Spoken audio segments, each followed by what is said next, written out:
Imagine starting a race from the pit lane and still finishing on the podium. That's exactly what happened in Brazil, but here's the catch. Even a hero's drive might not be enough to win the 2025 world title.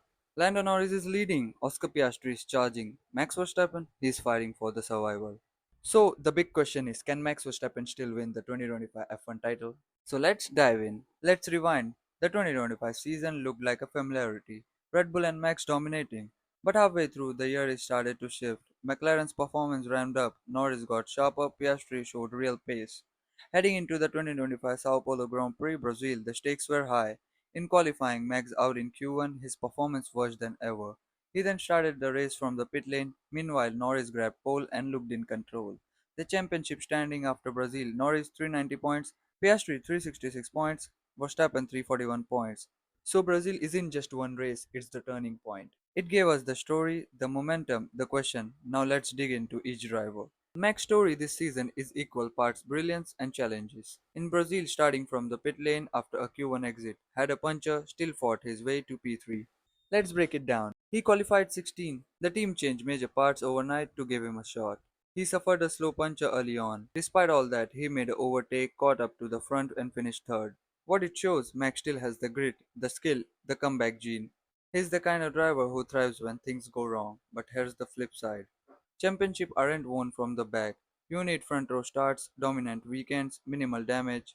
Starting from the pit lane is the kind of weekend you can afford once, maybe not multiple times. Max now trail by 49 points with only 3 races plus a sprint remaining. His margin for error is zero. He must win races and hope other falters. In short, the talent's there, the machinery is there, but the window is closing. Now to Norris, he came into Brazil and he delivered, clean, confident, and composed. In qualifying, he nailed pole at Sao Paulo. Sprint race, he took it. His teammate Piastri crashed out. That expect handed Norris key momentum. Then full Grand Prix, Norris wins, solid performance and extending his lead. What makes Norris dangerous in the title fight?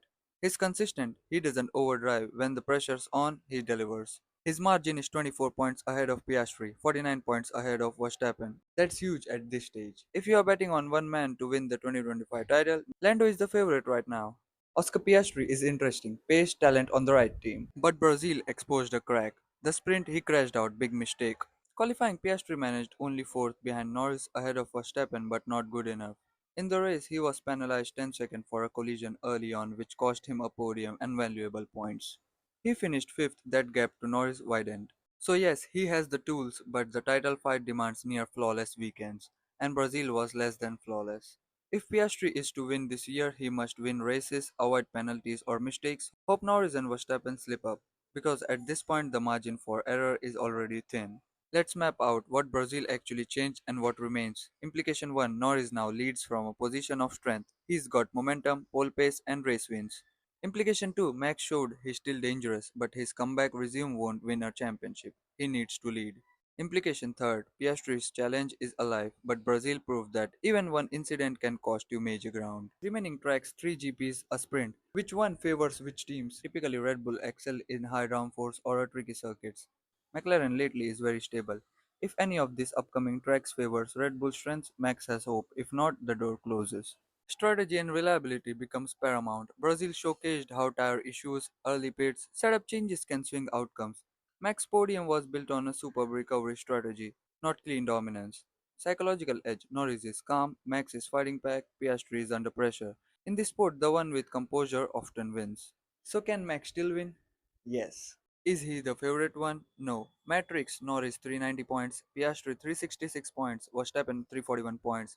With Max available points around 83 over the remaining rounds, Max needs wins and needs others to falter. That's the reality. Let's talk 3 scenarios. Norris stay flawless. He keeps pole pace, clean weekends, picks up wins or consistent podiums is equal to champion Norris. Second, Piastri rises again, avoids mistake, wins a race or two, Norris slips up, head-to-head finish, could tilt to Piastri. Third, Verstappen explosion, Max wins all remaining races, McLaren falters, technical issues or mistakes hit the other two, is equal to historic comeback by Max. And that's what makes this championship so captivating. So can Max win the 2025 F1 title? He absolutely can. But the clock is ticking, the odds are staked, the favorites are ahead. If you are placing your bets, Lando Norris is the guy to watch. Piastri is the dark horse, Verstappen remains the wild card. So now it's over to you. Who wins it? Norris, Piastri, or Verstappen? Drop your choice in the comments below. If you enjoyed this breakdown, hit like, subscribe, and turn on the notification bell so you don't miss the next Title Clash update. Thanks for watching. I'll see you after the next race.